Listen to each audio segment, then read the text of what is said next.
En busca de su destino de Bárbara Cartland, capítulo 11. Cuando el duque la tomó en brazos y la acostó en el sofá, la princesa abrió los ojos y emitió un sonido extraño, como si ahogara un sollozo en su pecho. Pero antes que pudiera hablar, Amé le acercó una copa de coñac a los labios.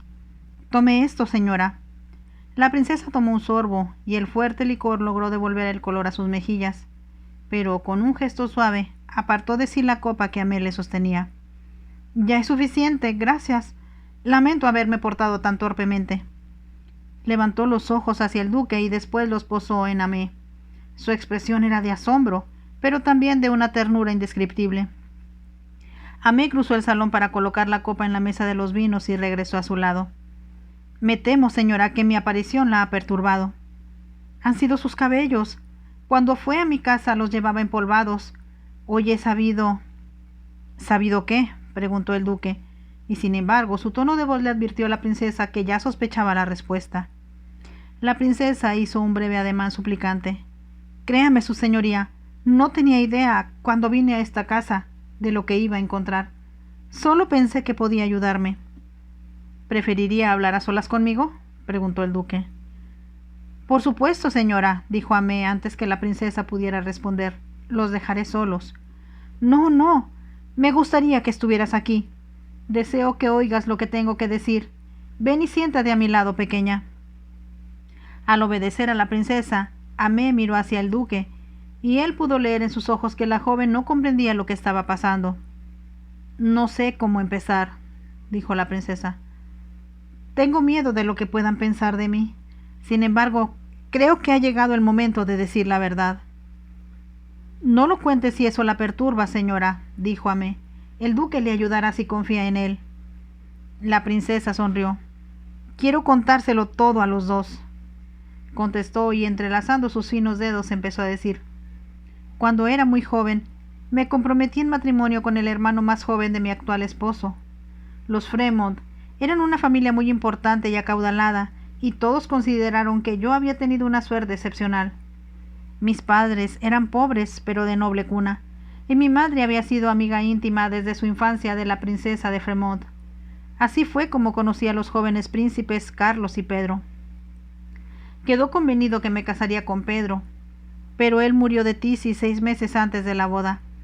Mis padres estaban desesperados al pensar que la oportunidad se había perdido, y entonces ocurrió un milagro para ellos. Carlos, el hermano mayor de Pedro y heredero de una gran fortuna, pidió mi mano. Al principio mis padres no podían dar crédito a sus oídos. Les parecía imposible que yo pudiera ser tan afortunada. Ellos ignoraban que Carlos estaba enamorado de mí desde antes de la muerte de su hermano, y que me había ocasionado situaciones muy embarazosas cuando yo iba al castillo a visitar al enfermo, con quien estaba comprometida. Yo le temía a Carlos, y seré franca al decirles que me disgustaba. Era viudo, mucho mayor que yo, y sus fríos modales me hacían sentirme estúpida, impidiéndome hablar en su presencia. Creo que yo solo lo atraía físicamente, y eso aumentaba mi desconfianza hacia él.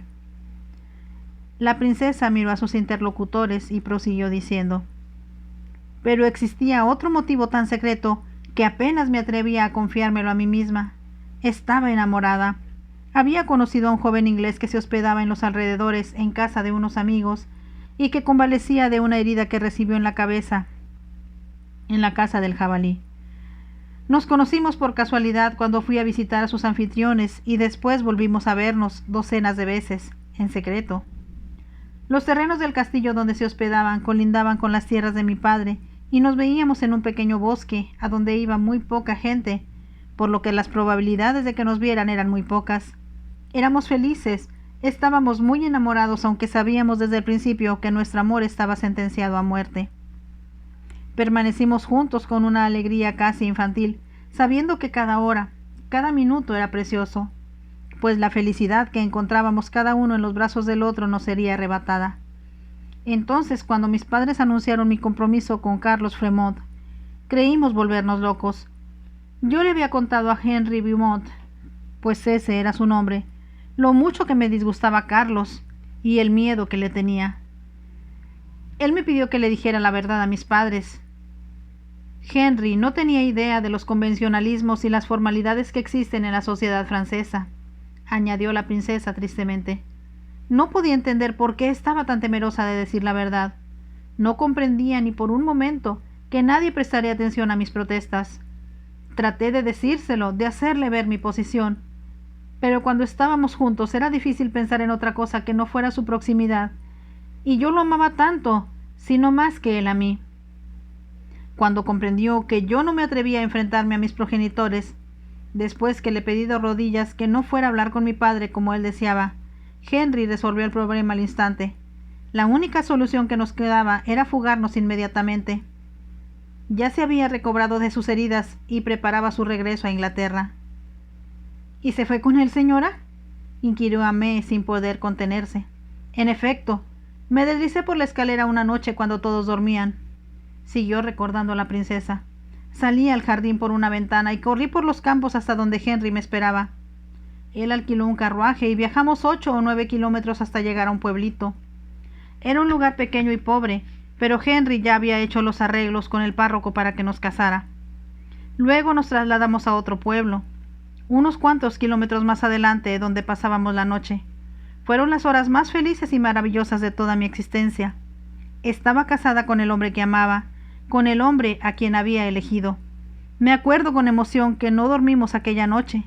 Permanecimos abrazados hasta que la luz de la aurora se deslizó por la ventana. Entonces nos levantamos y nos vestimos para ponernos en camino muy temprano. Reíamos mientras viajábamos aquella mañana. Imaginábamos que estábamos seguros, que ya habíamos escapado. Cerca del mediodía mi padre nos alcanzó.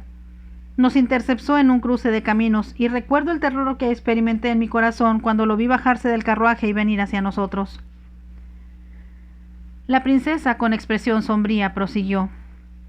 Lo que ocurrió después es, aún ahora, un borroso recuerdo de agonía y de caos en mi memoria. Podía oír a mi padre gritándole a Henry. Él le respondió con serenidad, y entonces mi padre sacó, gritándole a Henry. Él le respondió con serenidad, y entonces mi padre sacó su espada. Creo que grité al verlo, pero ninguno de los dos me prestó atención. Me puse de rodillas en el camino, traté de rezar, de gritar, de rogarles que desistieran, pero no pude hacer nada. Solo permanecí allí de rodillas, contemplando cómo mi padre daba muerte al hombre que amaba. No me permitió tocar a Henry o darle siquiera un beso de despedida. Él quedó tirado allí, en la hierba, la blanca camisa empapada de sangre, los ojos cerrados y la espada caída a su lado. Mi padre me metió a fuerza en el carruaje y regresamos a casa. Creo que entonces me acometió un delirio y tuvo que emplear toda su fuerza para sujetarme. Ya no recuerdo más. Una piadosa oscuridad pareció envolverme, y por un tiempo no me percaté de mi propio sufrimiento. Estuve enferma varios meses, y antes de que mi cerebro volviera a la realidad, mi madre ya lo sabía, yo iba a tener un hijo. Al decir esto, la princesa irguió la cabeza y continuó sin saber hacer una pausa, hablándole directamente a mí. No quiero que pienses por ningún motivo que estaba avergonzada de llevar en mis entrañas al hijo de Henry. Me sentía contenta y orgullosa. De hecho, el saber que iba a ser madre me curó de la debilidad que había sufrido desde la muerte de mi marido. La actitud de mis padres fue muy diferente. Tomaron la determinación de que nadie se enterara de lo que ellos llamaban mi desgracia.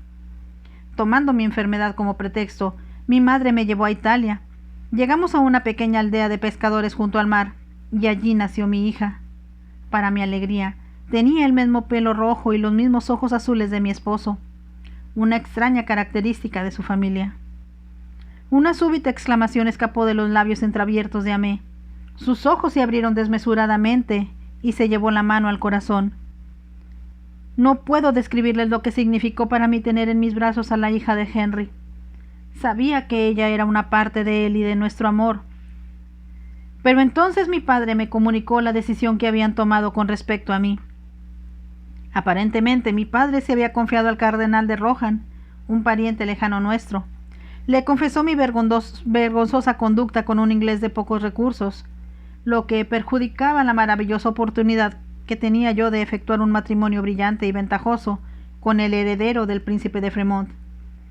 Parece que el cardenal estaba muy ansioso de que un pariente suyo, aunque lejano, emparentara con los Fremont, que gozaban de mucha influencia en la corte. Prometió ayudar, y mi familia aceptó los arreglos que efectuó para evitar que yo interfiriera. La princesa, mirando fijamente a mí, prosiguió su relato. Me dijeron que mi hija iba a ser criada en el convento de la Cruz, en Saint-Denis, lugar en el que el cardenal tenía especial interés y conocía bien a la madre priora. Traté de protestar, de decir qué alternativas, acabar con mi vida y la de mi hija o acceder a los proyectos que había hecho mi padre con el cardenal. Todo estaba planeado hasta el menor detalle. Se informaría a la madre priora de que el cardenal tenía un interés especial por aquella niña, pero ni siquiera ella debía conocer la identidad de la criatura ni su procedencia.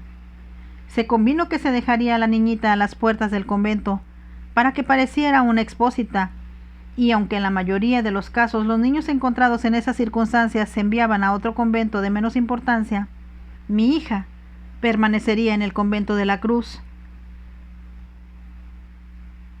donde sería educada.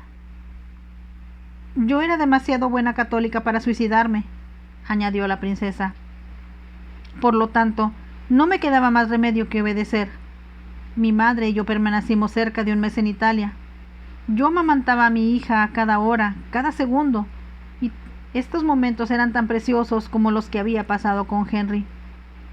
La tuve junto a mí 28 días, que habrían de durarme toda la vida. El temido momento de regresar a casa llegó. El cardenal y mi padre no descuidaron ni un solo detalle. Cambiamos caballos en lugares donde no era probable que nos reconocieran o se acordaran de nosotros. Un carruaje alquilado con sirvientes extraños nos llevó al convento de la Cruz. Besé a mi hija por última vez, y sin que mi madre lo supiera, escribí una nota que prendí en sus ropas. La puse en la puerta, llamé con la gran campana del convento y nos alejamos. Creo que algo murió dentro de mí, pues desde aquel momento no pude sentir ninguna emoción, ni amaba ni odiaba, no era feliz ni desdichada. Parecía vivir en un mundo propio en el cual el pasado era más real que el presente, y el futuro no me ofrecía ningún interés. Me casé con Carlos de Fremont un mes después. Él estaba muy enamorado de mí, y yo a veces me preguntaba cómo no comprendía que yo no era sino una mujer que estaba muerta por dentro. Tal vez solo esperaba una esposa obediente, pues nunca se ha quejado. Mi familia jamás volvió a hablar de mi mal comportamiento. Ignoraron el episodio como si nunca hubiera sucedido. Amé y el duque escuchaban en silencio, por la que la princesa siguió diciendo. Los años pasaron.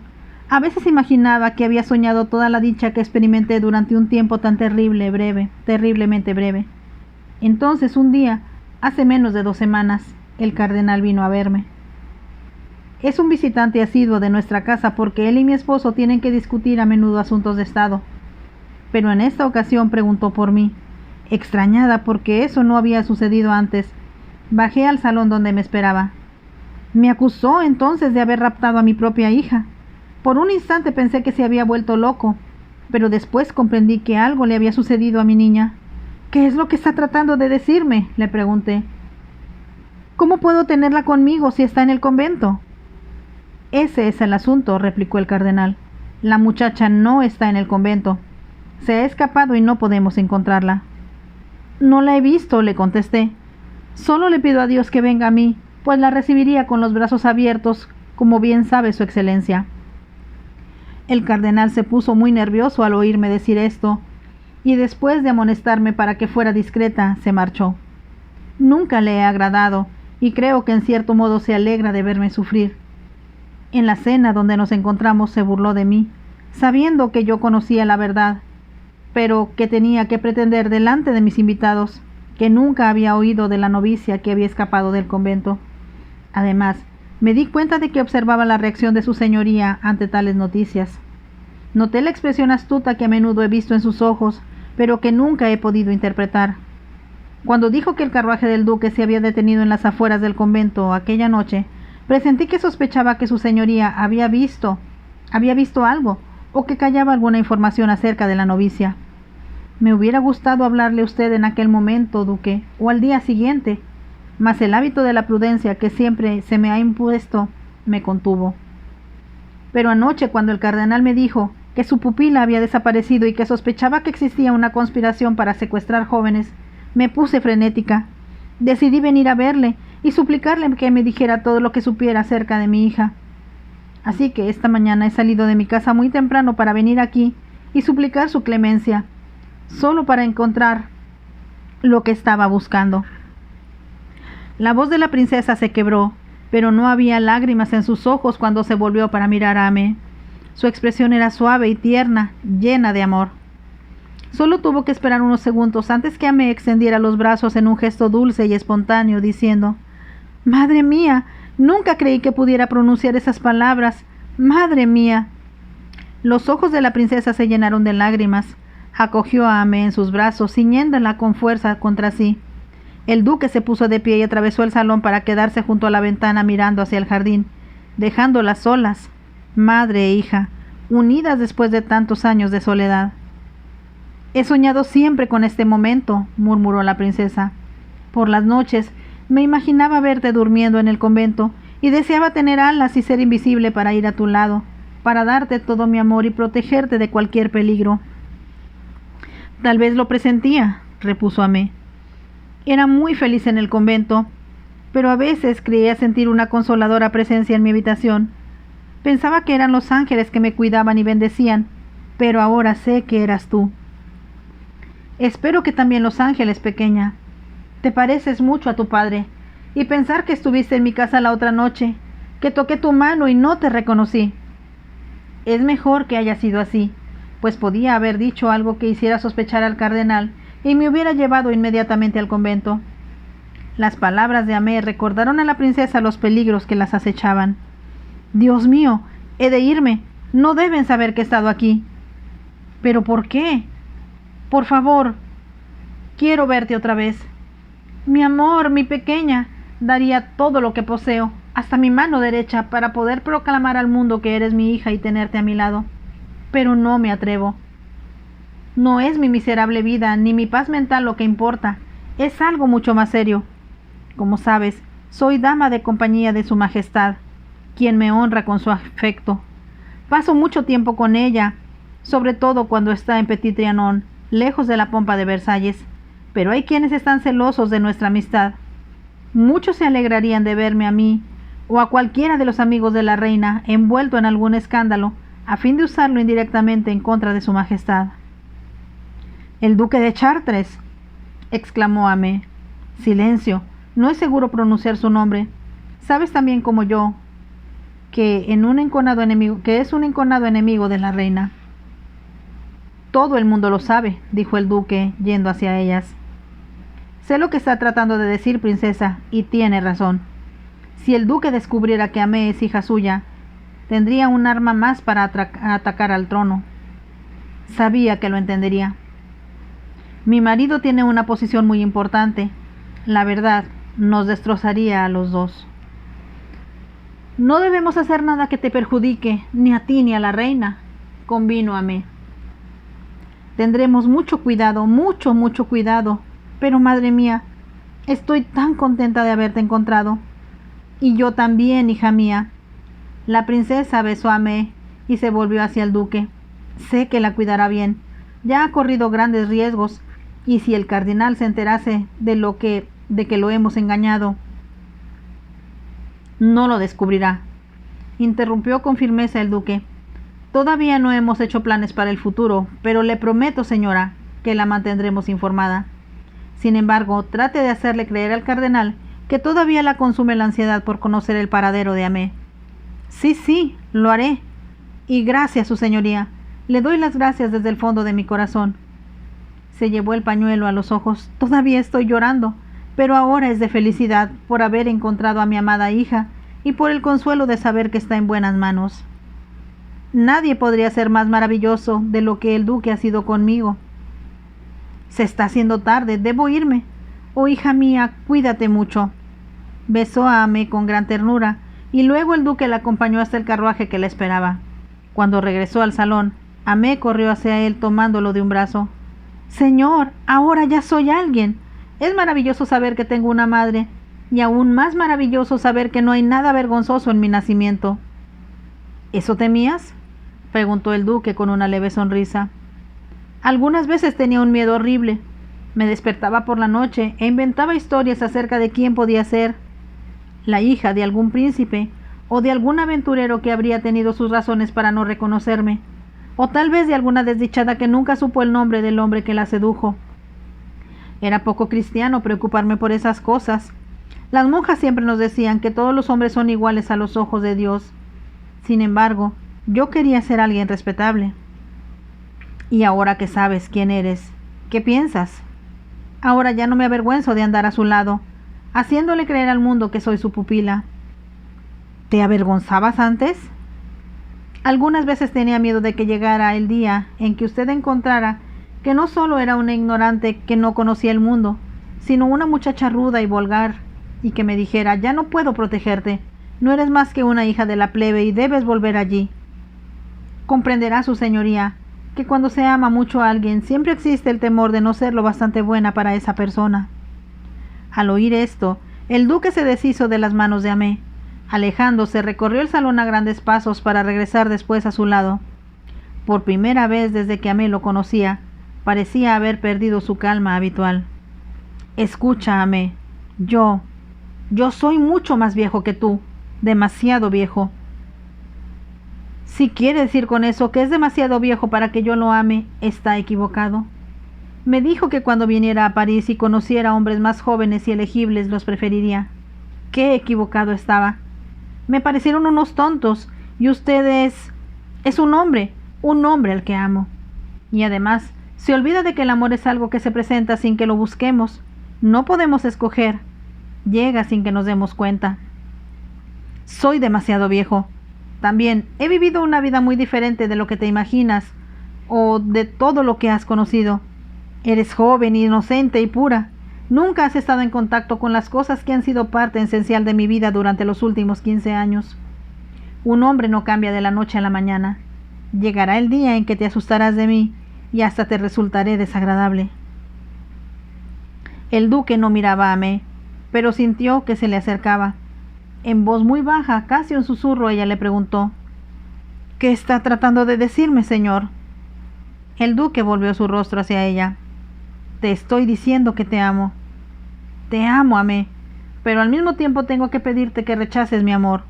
Comprendo que no te haría ningún bien y que yo no soy digno de ti. Ah, su señoría, para ser un hombre tan inteligente se está portando de una manera muy tonta.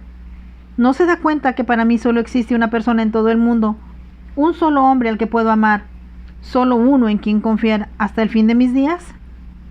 ¿Estás segura? No, pequeña. Antes de que te toque, déjame decir algo más. Nunca he amado a nadie en toda mi vida como te quiero a ti. Si vienes a mí, si me haces el honor de convertirte en mi esposa, nunca te dejaré ir.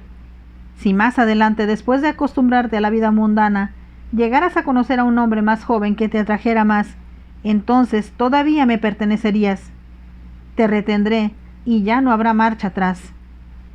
¿Y cree que alguna vez querré dejarlo? Entonces debe estar ciego. Desde que nos conocimos le dediqué mi amor y no cambiará. Mi amor es para siempre. Pero hay algo que quisiera decirle ahora, algo que quiero que considere. Usted habla de hacerme su esposa. Sé un poco de lo que esto significa para usted, porque desde que vivo en esta casa he aprendido muchas cosas sobre su persona. Usted es un hombre muy importante, su señoría. En su país es un gran caballero. Lo he amado desde aquella noche que me encontró acurrucada bajo las mantas de su carruaje. Solo he deseado estar con usted, amarlo, adorarlo y servirlo de ser posible.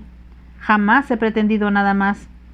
No le pediría que se rebajara casándose conmigo porque, aunque ya sé que soy bien nacida, de un legítimo matrimonio, comprendo que existe un abismo entre una mujer que no puede reclamar su origen y que carece de familia, de riqueza e incluso de un hogar.